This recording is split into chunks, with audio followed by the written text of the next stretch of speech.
Hey fam, what's going on, y'all? Listen, God may not tell you where you're going, but he will order your steps as you go, man. He will order your steps as you go. He may not tell you all the details that's involved and what he's bringing you to, but he will order your steps. He'll give you insight as you go into that place.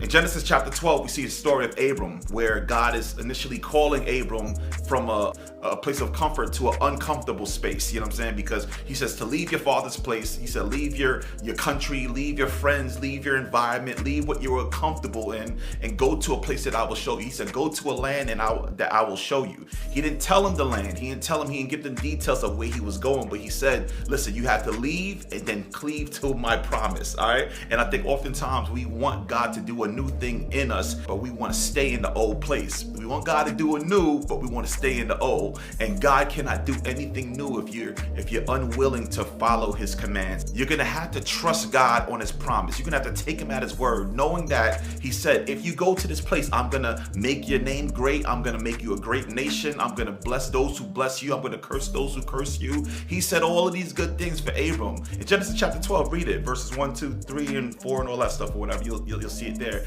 He had to believe in God. He had to rely on God, because he understood that in order for me to see what God has for me, I have to obey what God is telling me to do. And some of us want to experience an encounter with God, want to experience, a move of God, but we're unwilling to do what God told us to do. I just encourage you today, man. Do what God tells you to do, man. If he's telling you to move to a different state, if he's telling you to take this different career, if he's telling you to start this ministry, when you obey God, everything else will begin to make sense in your life.